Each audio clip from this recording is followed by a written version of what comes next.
Hey folks, it's Mark here and coming from home today down in southern Ontario, and I just wanted to make a video to explain how we heat our house full time with firewood and get through the winter and stay comfortable. It is early weeks of February. We just had Groundhog Day, and up at the other property in the Bruce, Wyerton Willie is calling for an early spring. But I would say that you wouldn't know that based on the temperatures that we've been experiencing lately. And over the last week, it has been extremely cold and windy, down to minus 17 degrees. And then the wind chill on top of that was taking us into the mid minus 20s. And it's just been a really cold polar vortex, I guess, that we've been going through. So luckily today it's lifted. It's a little nicer out there. It's supposed to warm up for the next couple weeks, but I'm just getting over COVID and haven't been outside doing too much. So I thought it'd be a good day to do an indoor video and explain how we heat this place year round or through the winter months, strictly on firewood. So a little bit about the house. This place, it's a bungalow. It's about 1,400 square feet. It was built in 1968, and R13 insulation in the walls, 2x4 studs, and probably R30 or so up in the attic. We've added some more insulation in the attic. There's no natural gas out here, so our choices are oil, like fuel oil for heat, or propane or firewood, or electric if you want to go that route. So what we do is we have two wood burning appliances in the house, and oil is the backup. So normally we would use less than 100 liters of oil in a winter. Sometimes it's even much less than that based on the temperatures. But if we go away, then we'll set the thermostat for the oil heat to come on and keep the house, at 55, 60 degrees. Normally we like to keep it say between 68 and 72, and that is easily achievable with the two wood stoves. Both of our stoves are made by Pacific Energy. It's a Canadian company. They are airtight stoves, non-catalytic, and they're both part of the Super series, so they're both the same size. So upstairs we have an insert that we use probably up until Christmas or January, because we like to be upstairs as much as we can with the windows. And then when it gets really cold or really windy, because of the age of the house and the air tightness, we'll move downstairs, say, and run the wood stove downstairs. And then when it gets really cold and windy, we'll actually have both running. The stoves are at opposite ends of the house, so it's nice that way to get an even heat. We do have like 100-acre field across the road from us, and we are right on the edge of the escarpment, so the winds predominantly coming out of the south. It's southwest. It can be a really cold wind, and that's what seems to draw or suck the heat out of the house, as we say. So yeah, we are quite able to keep the house comfortable. It is a lot of work. It is a lot of wood at times when you're running both stoves. But the alternative is to run the oil furnace. And right now, heating oil is around $2.25, $2.35 a liter. And our tank is a smaller tank, and it's a 640 liter tank. So if we were heating only with oil, we'd be burning at least a tank of oil a month. So it's quite feasible to have a $5,000 to $7,000 heating bill over the winter here, and we are in like southern Ontario, just outside of Hamilton, in the country, but we don't get the extremely cold temperatures that you do up the mid part of Ontario, or definitely the north. So if oil heat was your choice and you were living in the more extreme temperatures, you'd be looking at probably close to $8,000 to $10,000 for heating if you were using oil. So that is out of the question for us. We went to wood heat when my daughter was born, basically out of cost savings, and it made a dramatic difference in our budget. At the time, we had an old stove in the basement that my uncle had built, and after one season, we were convinced that there's enough savings there if we invest in some better technology for heating.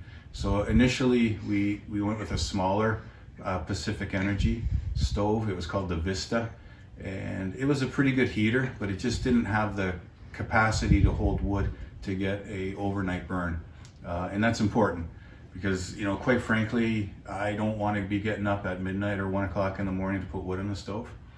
If we put a good hardwood in around 10 o'clock, 10:30, then when we get up at 6 o'clock, which we typically do, then there's enough coals and still enough heat in the house. Makes for an easy relight of the fire, and the furnace hasn't come on. It's enough heat overnight to keep the furnace off and still be comfortable. Like, you know, it might drop down to 67, 68 in the house, but it's still comfortable.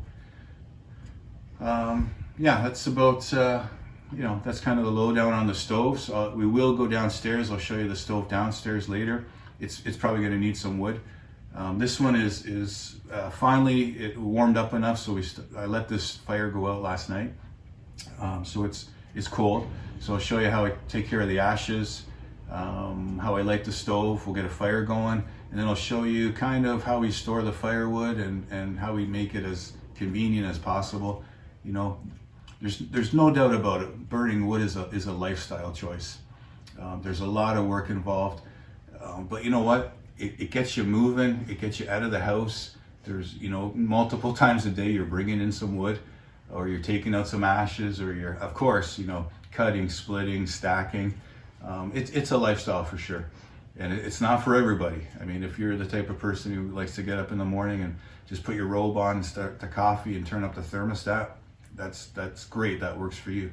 Our family and our lifestyle, we enjoy being outdoors a lot. We enjoy doing all aspects of the firewood, and certainly there's no nicer heat than having a fire going in the house. It's just a constant heat. It radiates. It warms you, not the same way that forced air or any other type of heat does. And it's enjoyable. We enjoy it. I plow snow also in the winter, and there's nothing I look forward to after being out there on the plow truck for 12, 13 hours is when I'm finishing my shift to come home and think like, boy, it's going to be so great to get in that house in front of the fire and get some wood on and have a coffee and warm up in front of that fire. It's just really something to look forward to.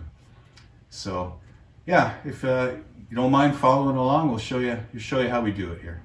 Okay, so I'll just start off by showing you what we typically have, you know, near the stove in the wintertime anyway. You know, in the warm months, this all goes away somewhere. But yeah, these green totes that we have here, these are from the grocery store. And these are what we bring all our wood in from outside. And a couple of totes of wood is a half a day's worth of heat.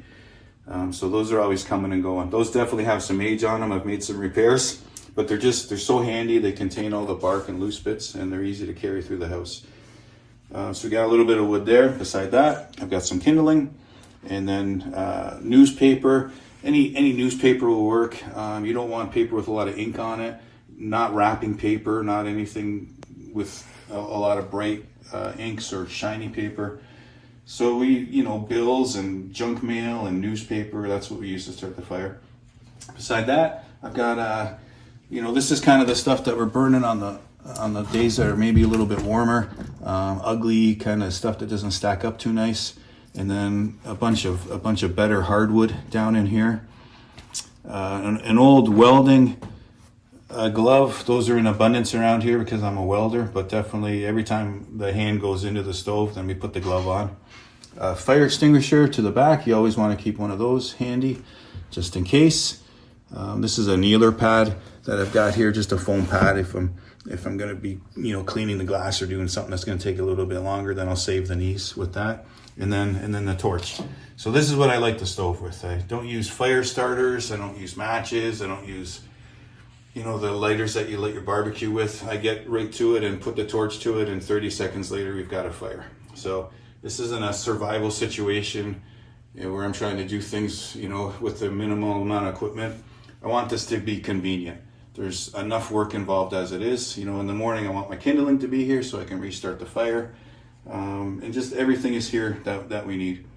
This little aluminum bucket here, pail, that's what we put the ashes into. So that'll be the next step. I'll show you how we do that.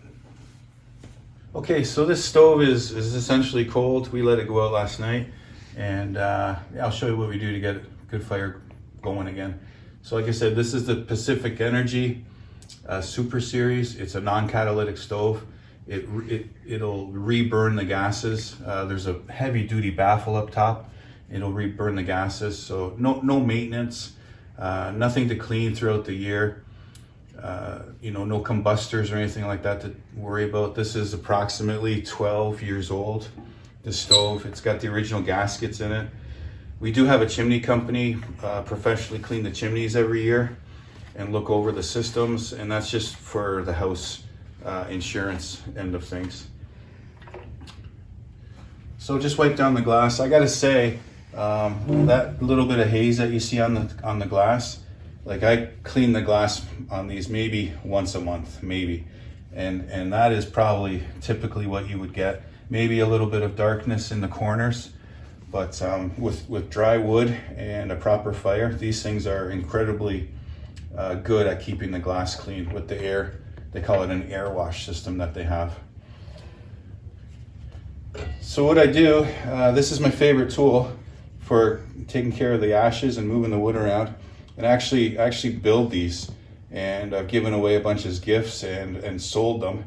And out of all the tools that I've used, I was never happy with what I needed to do in the stove, so I came up with this, and this, I gotta say, it really works well. So what I do with the ashes, this is the flat end of it, and this is just pushing down on the fire brick. Just pushing everything to the back.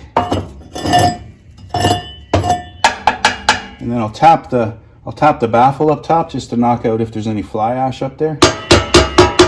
Give a little tap, okay? And then I'll grab my shovel.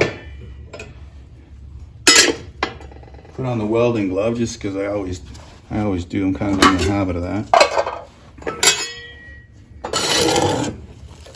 And I do this right in here. People say wood stoves are dusty and dirty, and you know, I don't. Of course, there's always a little bit of dust or a little bit of, you know, debris that you're sweeping up. Because you're doing this right in the stove, any dust that you're generating is getting sucked right up the chimney. Now there's still some charcoal in here.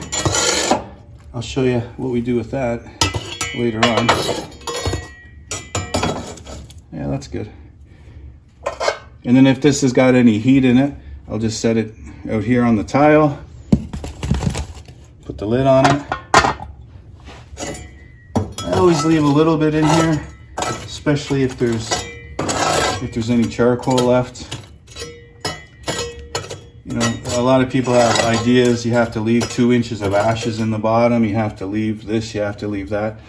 I want capacity in there. I want to have room for wood. So there's fire brick on the bottom of the stove. To me, you could clean that right out bare every single time, and it's not going to hurt the stove at all. That's what the fire brick's for. But I'll leave that in there. That's mostly charcoal. And yeah, that's really about it to get the ashes out. So now I'm ready to start the fire. Okay, so there's lots of different ways to do this, lots of different names for it. Some people like to do, they call it the top down fire or the bottom up fire. I don't know, I call it lighten the fire.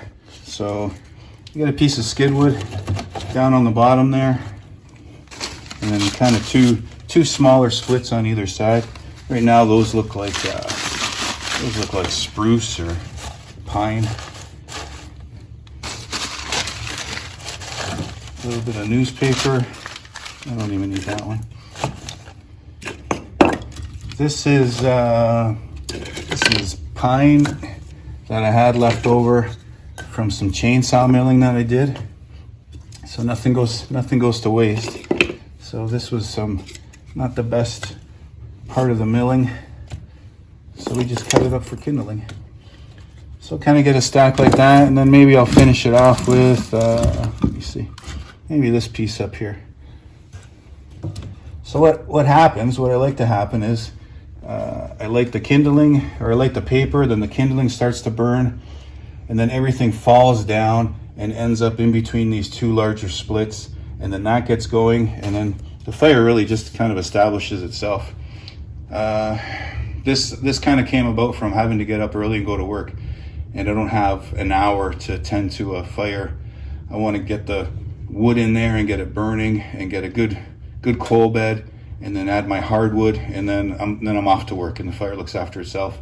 And then by the time I come home, there's still coals left, and there's still heat in the house. So this is kind of fast way that always seems to establish a good fire and a good coal bed. I'll just move the air regulator. This is the damper. It's got a start position and then high and low. So I move it to the start position. I'll kind of close the door halfway or so, just so we don't have to worry about any sparks jumping out. And then get the handy dandy torch.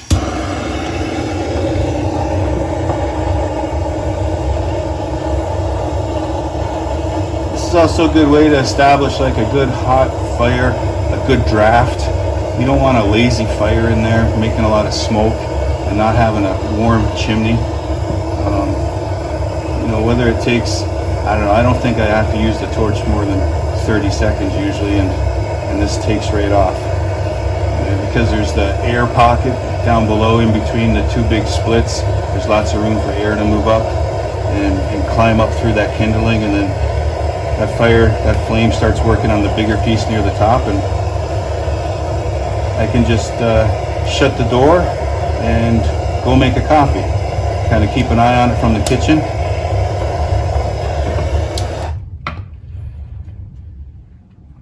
And there we go. So now we are basically airtight, and this is going to take off in no time. We can already adjust the damper air control down a little bit. The goal of these stoves, this type of airtight stove, is to reburn the combustion gases before they exit the flue or the chimney.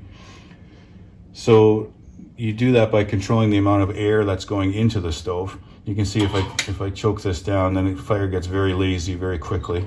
And then if I add more air to it, then it comes back. You don't want all that heat going up the chimney. So as you learn to use your stove, you'll be able to figure out where you need to set your damper during the lighting stages, and then having an active burn to burn those gases and get the most heat out of any load of wood. And then at the end, the coaling stage, where you want to try to burn those coals down, throw a little bit of kindling in there, get rid of the coals, and then get ready for your next load of wood. So yeah, this is coming along great. I'm gonna go make a coffee. You guys can watch this turn into a beautiful fire.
Okay folks, so now we're down in the basement, and this is kind of the typical rec room, as they would call it, for a house built in the 60s.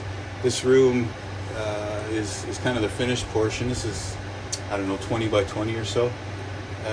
And this stove is the same. It's the Pacific Energy Super Series. But because we're down here in the basement, we don't have the windows, and we've got the ground insulation. This stove, boy, it can heat you out of this room down here. It can get up, 88. It's kind of typical down here. You hit the couch after a day's work, and it doesn't take too long, and it's lights out. So this is a great heater for down here. This is the opposite end of the house. It is on a chimney, exterior chimney. There's some, I'll make another video about having a stove in the basement with an uninsulated kind of exterior chimney, and some of the fun things that happen with that on certain days with the weather. But yeah, kind of the same setup down here. I've got my kindling. I've got some paper to start the fire. I've got a decent supply of wood. Some plum to get rid of. I took out an orchard for a fellow, so I got a lot of plum that I need to get rid of. It's a really nice hot burning hardwood. Again, some pine or spruce and some willow, and just not the best wood for a day like today, because you don't really need it, because it's all of a sudden the temperatures have started to climb and we're past the cold spell. So yeah, fire extinguisher, the torch, a little sweeping pan. And again, the same on the other side. I've got my favorite tool for the fire, the welder's glove again. Up top, you'll notice we've got an eco fan that sits on the top of the stove. I don't know, I think it moves a little bit of air if the hydro is out. All the neighbors come over here because the house is so warm, but you lose the effects of the fans, so the eco fan maybe moves a little bit of air.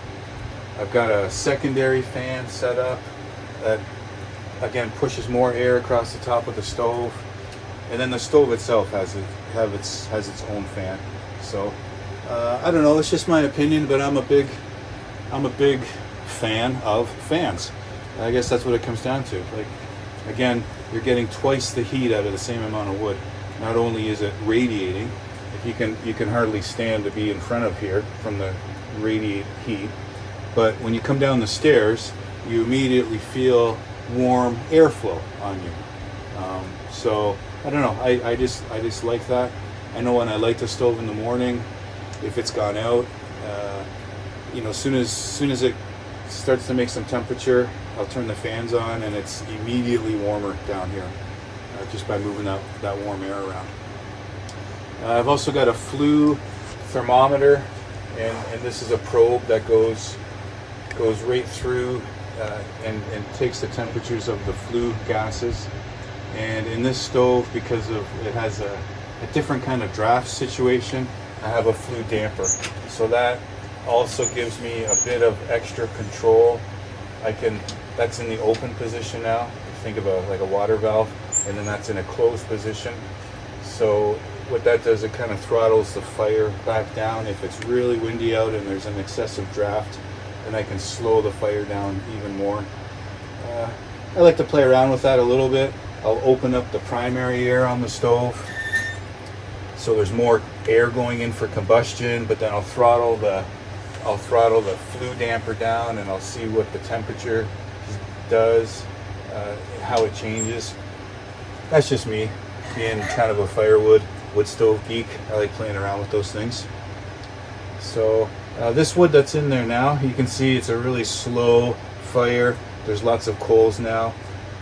It's about 10:15 in the morning. We lit the stove before 7 and put a couple pieces on, and this is what's in there still from that time. So again, having that secondary combustion and the control over the air is really what gives you those longer burn times. I got a little bit of wood there. I'm going to throw that on. I'll show you some more features of this stove. Okay, so one thing that's different about this stove is right off the bat, it's freestanding. So you do get a small amount of radiant heat from the sides, Mostly heat comes from the front and the top and the fans. These are very low clearance stoves. There's actually, this is like a tin shrouding that surrounds the firebox, so I can almost put my hand on that, and there's really not a lot of heat there. But up top, that's a different story. The glass, that's about as close as I can get to the glass, even with that small amount of heat in there. So they've really been engineered to have smaller clearances around combustibles now. What's nice about a freestanding stove is you get and the Pacific Energy anyway, you get a big tray in the bottom for your ashes. So there's no shoveling ashes out like you have to do on the insert. Everything drops down into that ash pan through, this is like a trap door that you open up, and it opens up a flapper in the bottom of the stove and everything drops down. I was going to show you how that worked, but there's no need for that. There's still so much fire left in there from this morning. There's no cold ashes to drop down in there. But again, that's when I use my my favorite firewood tool. Again, I can scrape stuff to the back, and I can flip it over, and I can pull the coals back to the front, or I can push everything to the back and then bring the ashes around and put the ashes in the ash pan, and then flip it over again and bring the coals back forward. So these are great. I gotta say, I gotta pat myself on the back for such a good design. Like I said, I have sold some. There's a stove shop down towards Niagara Falls, and they were selling them for me. Probably need to make a bunch more. Yeah, feel free to copy the design. There's no patent on it.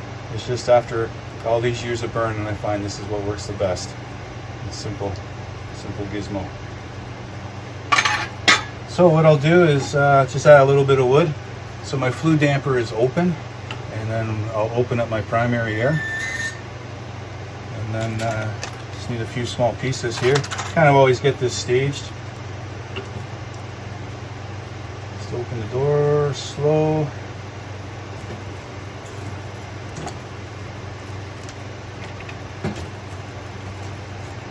And it goes.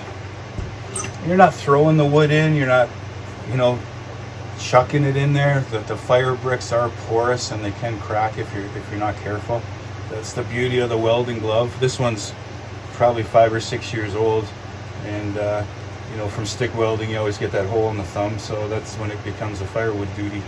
And they get dirty, from resting your hand on the edges or whatever the case is, but you can have your hand in there for quite a while and without feeling any heat. So I would say these are some type of heavy leather glove is pretty much essential if you're running a wood stove.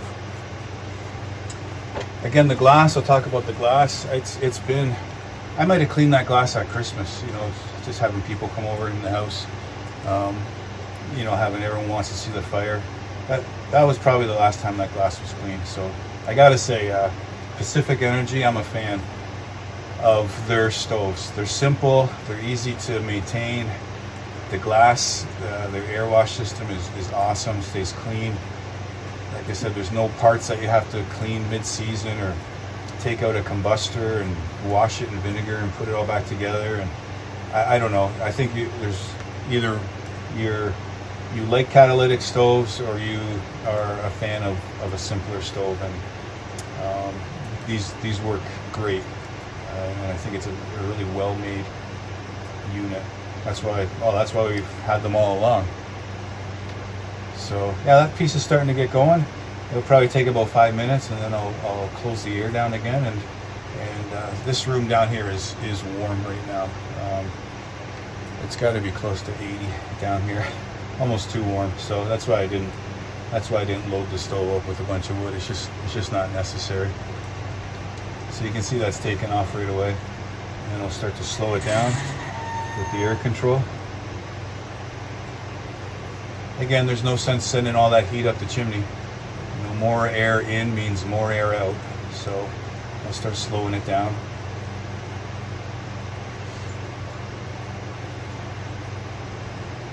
Okay, I'm going to, maybe we'll continue on. I'll show you some of the wood storage areas that we got, and how we keep the wood supply going.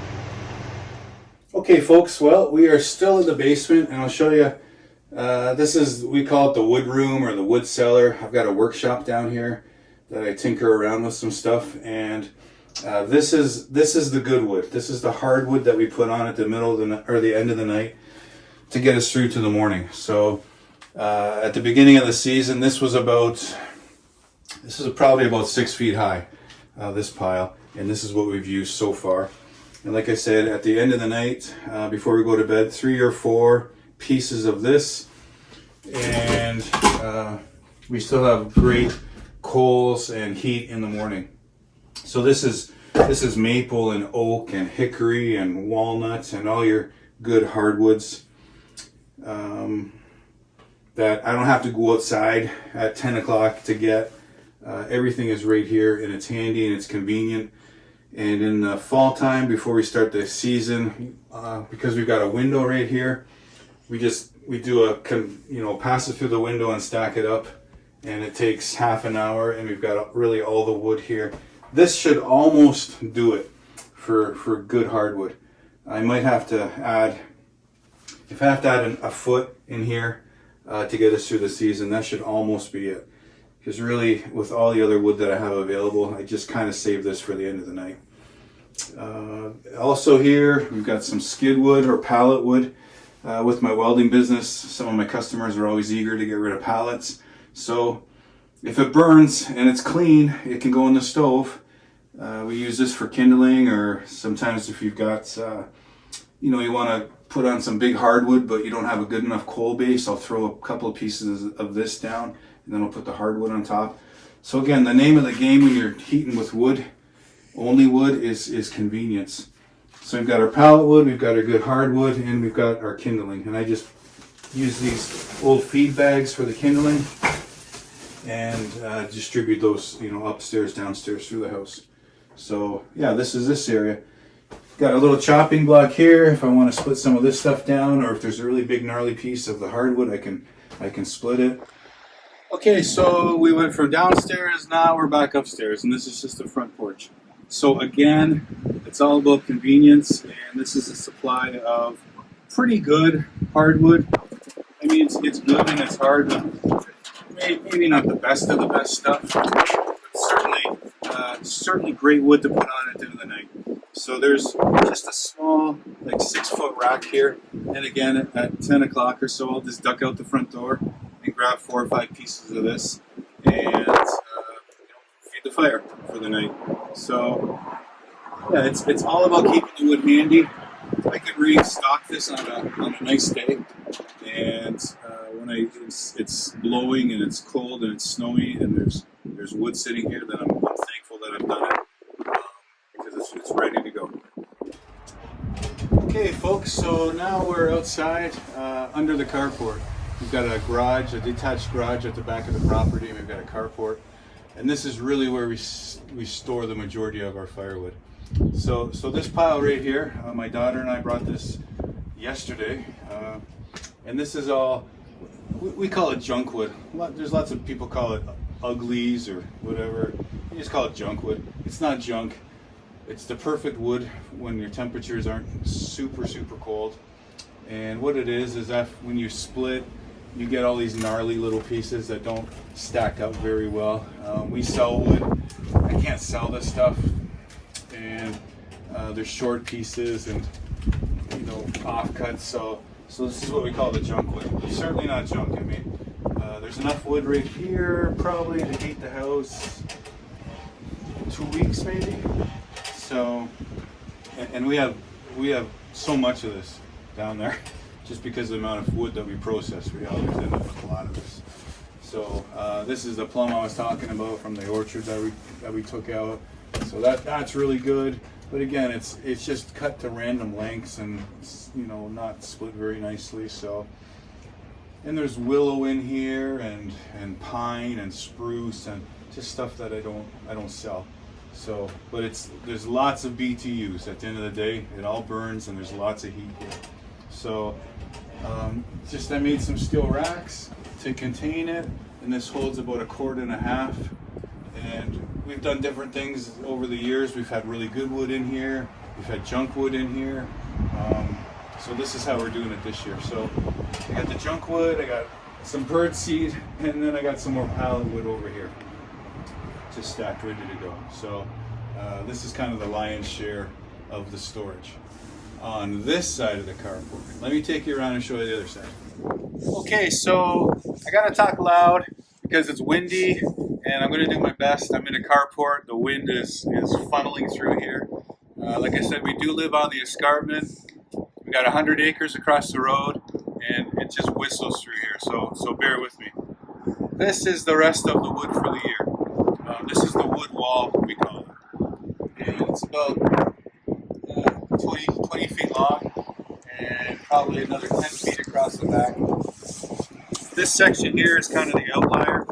This is willow, pine, spruce again.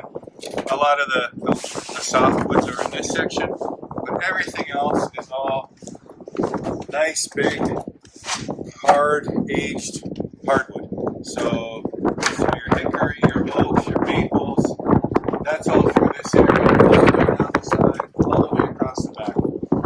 So in a pinch, this wood can end up in the basement for the end of the night. It can end up on the front porch. But quite often, we come out here during the day with our green bins and fill up. And it's exercise. We're trying to use up the softwoods and the junk wood. But certainly at the end of the night, if we feel up to it, we'll come out here and get a load of hardwood. So this is the rest of it.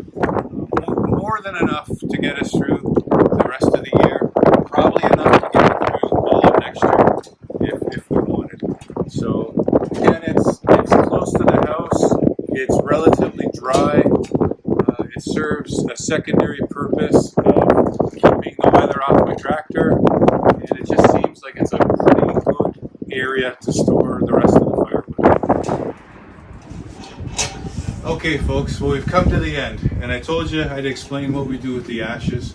So if you've made it this far, you must have some interest in firewood, or you're thinking about maybe you're going to heat your house with wood and you want to see how someone does it. So thanks for hanging in there. So at the end of the journey for the firewood, we end up with ashes. So what do you do with the ashes? Well, you got to be careful with them for sure, because those bits of charcoal and whatnot can hold heat in there for 24, 36 hours. So you got to be careful with your ashes. The thing about ashes though is they're good for a lot of things. Certainly good for your garden because of the minerals that are in there, and they help to balance out your pH in the garden. And they're certainly good when you have a lot of ice on your driveway, because for some reason ashes seem to really give you grip on your feet or on your tires. I don't know if it's the structure, the microstructure of the ash or not, but it's pretty amazing.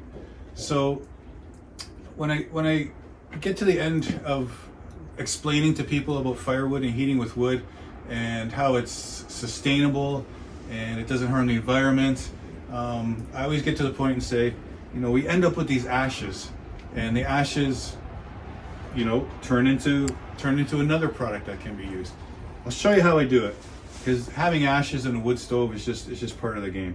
So what I have done is I've got 2 steel buckets that kerosene once came in, and this is my ashes from earlier when I cleaned up the stove upstairs. So under the first one, I got just a steel bar and a magnet that you can turn on and off. And there's a fine screen in here, and this one comes off, and below that is my bucket of finished ashes. So that can go into the garden, or we can use it, like I say, in icy conditions. But about 90% of it goes into the garden and gets worked up into the soil.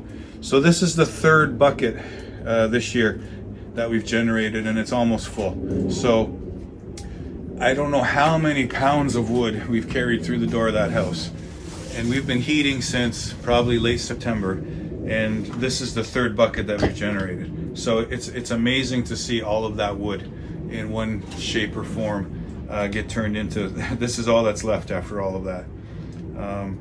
The other thing I have here, I've got a bucket for my nails. Like I say, I do heat, or we do use some pallet wood, and in the pallets there's nails. So again, the magnet will separate the nails, and that goes to the scrapyard. So there's nothing left after that. When I'm done sifting there's charcoal left in the bottom. Where does the charcoal go? Well, the charcoal goes into this container.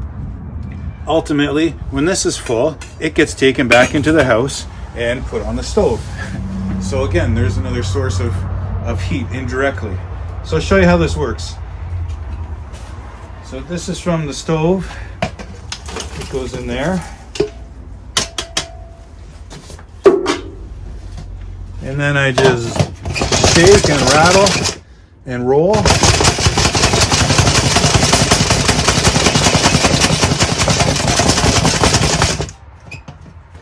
And then you have a peak in there.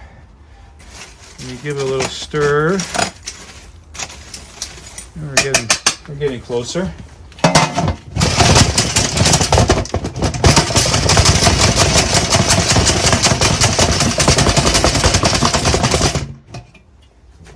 Okay, so lots of charcoal this time. Now I can see I got some nails floating around in there. So I get my handy dandy welder's magnet, turn it on. Just kind of punch it around in here and gather up all the nails into the bucket.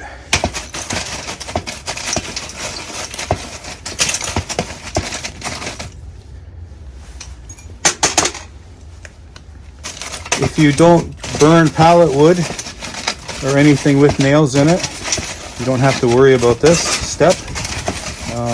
One thing that we don't burn, we never burn garbage.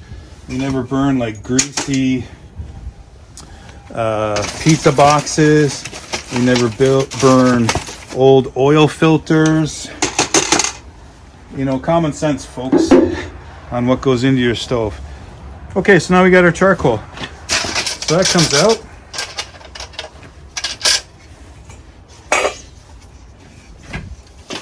Lots of charcoal this time.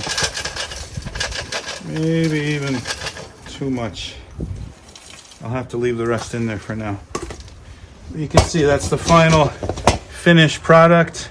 It's very fine ash. There's certainly no nails in there, and it's ready for the garden. I'll just leave that in there for next time. The stuff I just store in here. And this one is ready to go back with me into the house. So I guess that's it. That's the whole journey. So that, friends, is how we heat our house on 100% firewood through the whole winter. And like I said, we keep the house at a very comfortable temperature day and night. That's how we do it. It's the stoves. That's how we store the wood. A lot of other steps in there. A lot of fun stuff: processing, cutting, splitting, using the equipment. All that's kind of on the other videos. Hopefully you'll have a chance to see some of that. And then we're going to be getting back up into the Bruce before you know it. That's going to be the next adventure that we're really looking forward to. And certainly we have a lot of trees up there to deal with. Don't have the tractor, we don't have the big equipment, but we're having fun up there with what we do have. And really that's what the channel was created for, was the Bruce. But right now we're full-time residents down here, so we're gonna fit in great up there, because we do the same stuff up there or down here that we're gonna be doing up there with the firewood and living off the land as much as we can. So yeah, really looking forward to making more content, getting more videos up, and having you guys follow us along for that. So I guess, like they say, thanks for watching. If you can, like, subscribe, and follow us along in our journeys. And certainly thanks for watching today, and have yourself a great day.